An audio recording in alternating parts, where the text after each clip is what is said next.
Okay, let's talk about mercury a little bit. People ask me how I got involved with this whole biological issue. Again, when I was informed that dentistry had one of the highest suicide rates of any profession, that got my attention. But I was told that I worked in small places and I hurt people for a living. And I said, well, that didn't make sense to me.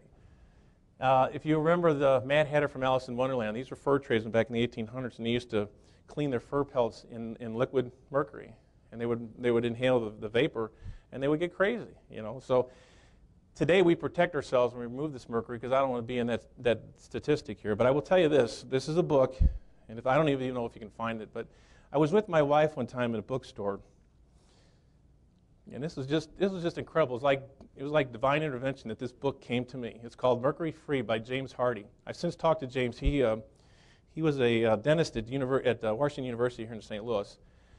And when I read that book, I knew I was hooked. I couldn't put it down. And I tell you, if you can get a hold of it, it's a wonderful book. But that book, along with some other things that occurred, changed the way I practice dentistry, changed the whole outlook on healthcare and what dentistry should be.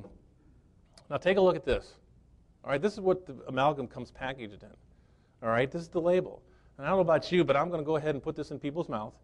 You know, you've got the skull and the crossbones, danger, poison. But over here, it's ADA accepted, so it's okay. Do you know how many dentists tell me it's ADA accepted, it must be okay? Come on, man, think differently. Get out of the box and start making some sense of this.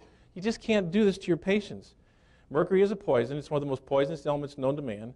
It may cause ill effects to those people who are mercury sensitive. Let's see, back in about 1987, when the ADA came out with their latest statement about mercury, they said, you know, there is some sensitivity maybe, but it's very rare. And I said, well, if you want to spend a month in my practice, you'll find that it's more common than you want to admit. Mercury is a sensitive material, and we should not be using it. You look in the mouth, and you see these, they don't even aesthetically look pleasing. And then after they've been in there for a while, this really isn't acceptable. It's leaking all over the place. So the thing that concerns me most about the mercury is the vapor. Okay, it's colorless, it's tasteless, it's odorless. If inhaled into the lungs, it can pass into the bloodstream. Dental amalgams are comprised of approximately 50% mercury. So I always said, if you own 51% of the company, whose name goes on the front door? Okay, if you have more than 50% of mercury on the filling, it should be called a mercury filling, and we dodged that one too. The leakage is most pronounced when you eat, chew food, drink hot liquids, or when you grind your teeth at night. So let me show you this. This is a video. It's an 8-minute video, which we're not going to show, but I captured a couple pictures from this. If you want to take that website down, the IAOMT.org. It's a great organization. If you're a dentist and you don't belong to it, you ought to. You'll sleep better at night too. But if you can see this, this is just a pencil eraser, and what this is Dr. David Kennedy who did this experiment.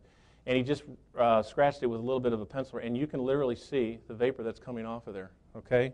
This was a tooth, by the way, that's been in someone's mouth. It was extracted, been in his mouth for 25 years. The mercury was 25 years old, and it's still emitting mercury. Look at this one. Mercury silver amalgam at 110 degrees, which is really relative to the temperature of coffee. Can you see that? Okay, you want to multiply that by 10 or 12 or 15 teeth? I mean, you know, it's a toxic fume that's coming off 24/7. We also use the Jerome 411. This is used by the EPA. They have one for lead. This one's for mercury. And it can just simply measure mercury. So what we do is we have the patient come over, and we'll find the biggest, ugliest mercury that we can find. Or if I find the newest one, because those are really, you can almost saturate this thing with one reading.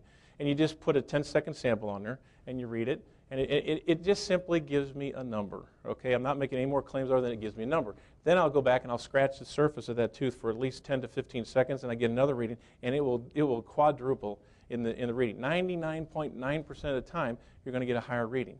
And that's just mimicking your chewing, the food that you're eating, or coffee or hot tea or something. It is coming off. It is getting exposed into your body. And this is how we remove the mercury. We are protecting ourselves. We wear respirators. We have a ventilation system here. They're on rubber dam. They're on the nose piece with oxygen. We have a slow speed, and that's also something important too. If you take a handpiece that goes 200,000 or 300,000 RPMs and you stick it on a piece of mercury, you are going to immediately increase the temperature there. So you've got to slow that down. You've got to really take a slow speed when you're removing this stuff. And I will tell you that since I learned that, and Dr. Cook helped me with that too, you've got to use slow speed drilling, or else you can iatrogenically cause some pulpitis, and you're going to be extracting some teeth.